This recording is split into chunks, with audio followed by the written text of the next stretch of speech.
There exists a mysterious and ancient book filled with knowledge about life and faith. It's said to hold the power to reveal profound truths, guiding those who explore its secrets into the depths of the human soul and the mysteries of the divine. For thousands of years, this book was revered, but now it seems that people do not read the Bible anymore. If you're an atheist or agnostic, it's easy to dismiss the Bible as silly. For myself, I struggled a lot with faith. After all, there is no objective proof of God, and the stories in the Bible are not easy to believe. Some people may say that they are just made-up exaggerations from a long-dead civilization. I used to think that these stories were just from old civilizations which were not as smart as us. After all, we have technology and science. Why on earth would anyone need to read that old book?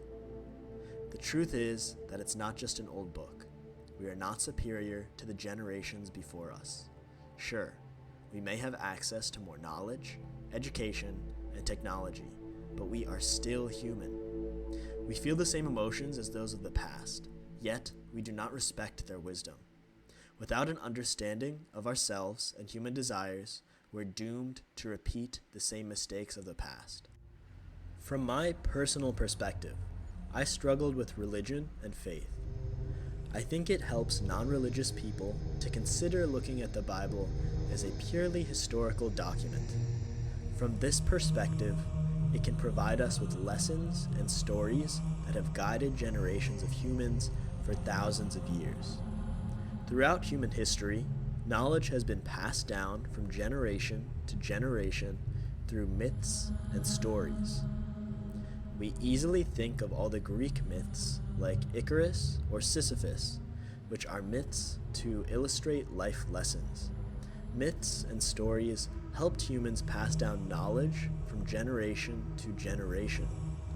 Thus, it's useful to suspend your disbelief and try to understand why countless generations of humans, just like yourself, have revered the Bible for thousands of years.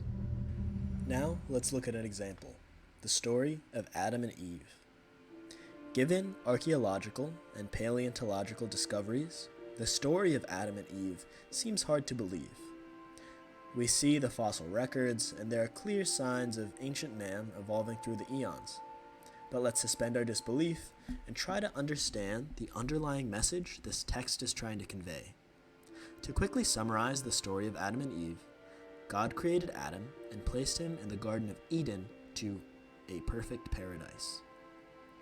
God then creates Eve from Adam's rib to be his partner and companion.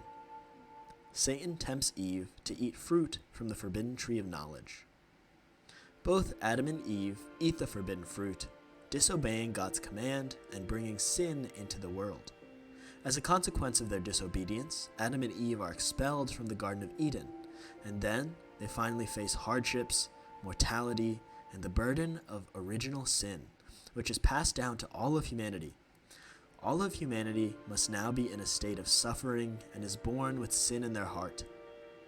So, this story helped humans illustrate why the world is so hard and unforgiving despite being loved deeply by an all-powerful God of good, why pain and suffering could exist in the world. It explains why we cannot trust our flesh to guide us, for we are born with sin. I know for myself that people are naturally controlled by fleshly desires. Look at the world around you. We have forgotten these lessons. People on social media glorify greed and wealth. They lust for celebrities. They pride themselves on inflated ego driven by social media. They consume, gluttony, they're lazy, sloth, etc. The list goes on. These were problems that all generations of humans had as well. But it seems as a society, we think that we are too smart for religion. The Bible teaches to reject our fleshly desires and pursue wisdom.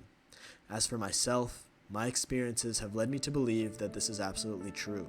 The ways of the world, the ways of our flesh, don't lead to much more than temporary happiness. Finding peace and understanding comes from rejecting the worldly desires and following a narrow path. So, how can one counter their worldly desires? I believe that small improvements every day compound into profound changes. That's what I have enacted in my life. Personally, I've started a daily devotional which helps me grow spiritually. I also practice daily reflections to help understand why I may desire certain things and to direct my goals. I would highly recommend you start a reflection habit. Find a time, either as soon as you wake up or just before you go to bed.